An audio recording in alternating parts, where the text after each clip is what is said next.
Dahulu,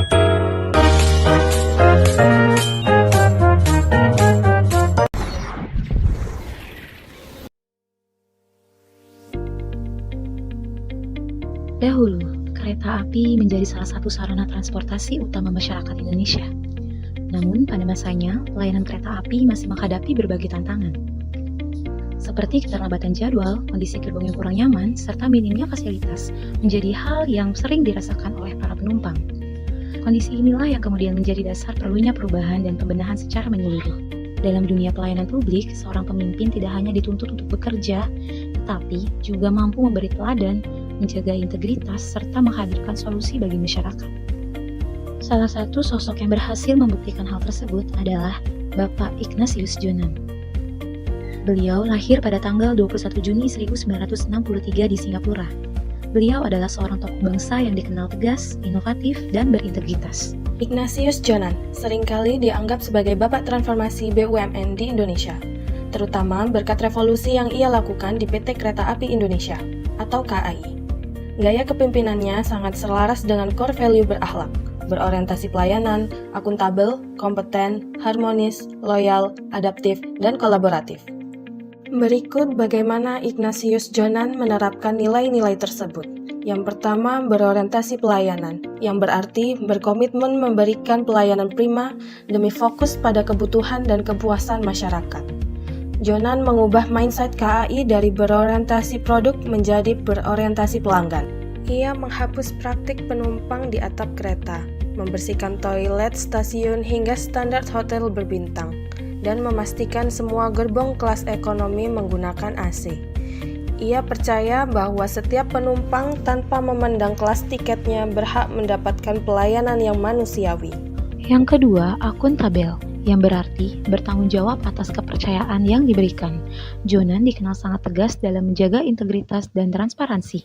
Saat pertama kali beliau menjabat di KAI, beliau dihadapkan pada kerugian besar. Beliau berhasil membalikkan kondisi keuangan tersebut menjadi keuntungan triliunan rupiah melalui pengelolaan anggaran yang transparan dan efisien. Beliau juga tidak segan menindak tegas praktik percaloan tiket yang sudah mengakar selama puluhan tahun. Yang ketiga, kompeten.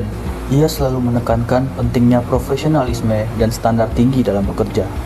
Jonan bukan sekedar memberi perintah, ia memahami teknis di lapangan.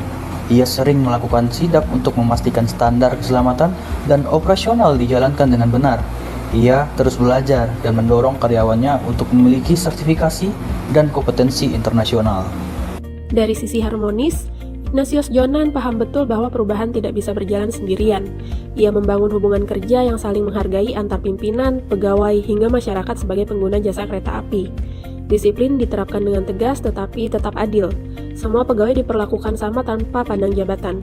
Hal ini membuat suasana kerja menjadi lebih solid, profesional, dan punya tujuan yang sama, yaitu memberikan pelayanan terbaik kepada masyarakat. Yang kelima, loyal. Loyalitas seorang Jonan bukan pada jabatan, melainkan pada kepentingan bangsa dan negara. Sebagai Menteri Perhubungan dan kemudian Menteri ISDM, ia sering mengambil keputusan sulit untuk tidak populer demi kepentingan publik jangka panjang, seperti penata ruang udara pasca kecelakaan pesawat, atau negosiasi divestasi saham Freeport Indonesia yang sangat alot. Sementara itu, pada aspek adaptif, Ignatius Jonan menunjukkan sikap terbuka terhadap perubahan. Ia berani membenahi sistem yang sudah lama dianggap biasa saja, mulai dari penataan stasiun yang lebih rapi, perbaikan jadwal agar tepat waktu, sampai ke penggunaan sistem tiket yang lebih modern dan transparan. Semua ini dilakukan sebagai bentuk penyesuaian terhadap kebutuhan dan juga harapan masyarakat yang terus berkembang. Yang ketujuh, kolaboratif. Jonan memahami bahwa masalah besar tidak bisa diselesaikan sendirian. Implementasi dalam proyek-proyek besar seperti pembangunan jalur ganda atau integrasi antar moda, Jonan aktif berkolaborasi dengan pemerintah daerah, kementerian lain, hingga sektor swasta untuk